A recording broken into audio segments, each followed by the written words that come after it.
World News.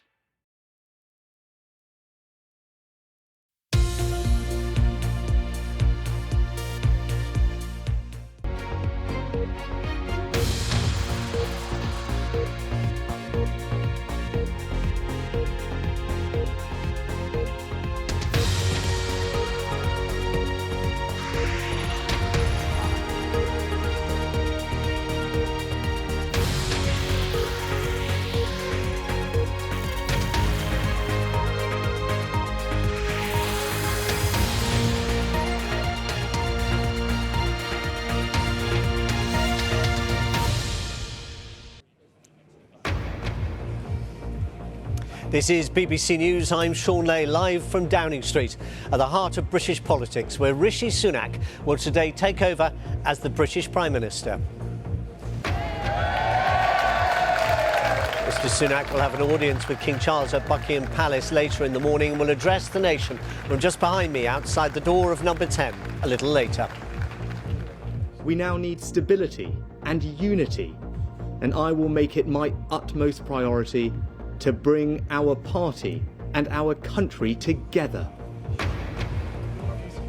Before that, Liz Truss has just convened her final cabinet meeting after just 7 weeks in office, making her the shortest-serving Prime Minister in British history. I cannot deliver the mandate on which I was elected by the Conservative Party. I have therefore spoken to His Majesty the King to notify him that I am resigning as leader of the Conservative Party. This, though, is the easy bit, the well-orchestrated transition from one Prime Minister to another. After that, though, a tough road lies ahead for Prime Minister Sunak, with rising bills, rising inflation and rising interest rates. We will bring you more throughout another momentous day in British politics. Do stay with us on BBC News.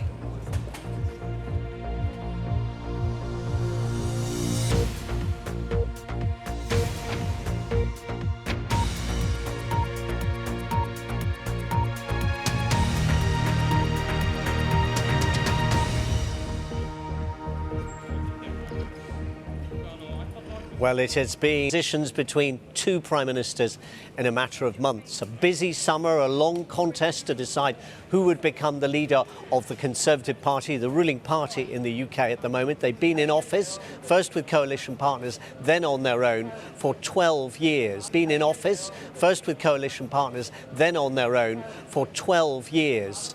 In the end, that race was run by the woman currently in number 10, Liz Truss.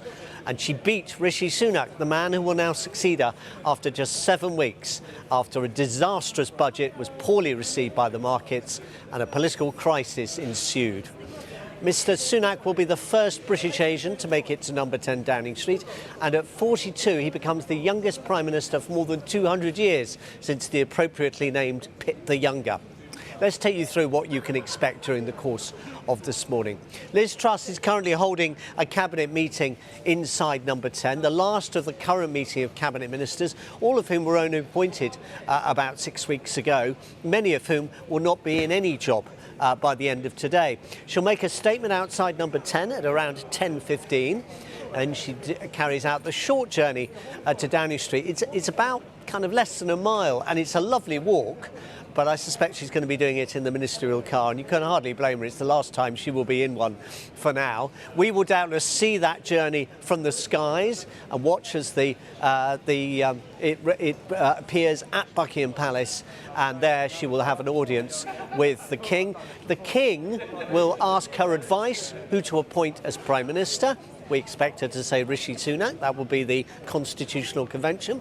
After this, as she departs, Rishi Sunak will arrive, another seamless, carefully choreographed appearance. They never bump into each other outside. That would just be awkward, wouldn't it?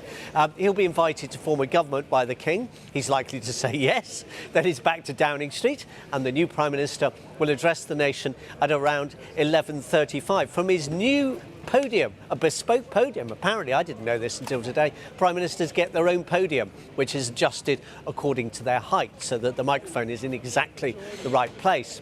Over the next 24 hours, we can expect to see a trickle of cabinet appointments, possibly even a flood, actually, because Mr Sunak has known now for quite a few hours that he was going to be Prime Minister, and it's hard to believe that although they won't say anything publicly, he won't have been making a few discreet soundings, and at the very least, sketching out the sort of cabinet team he wants. The mistake he has to avoid is the one many political observers, including many Conservative MPs now think was made, and that was having a cabinet made up only of his political allies.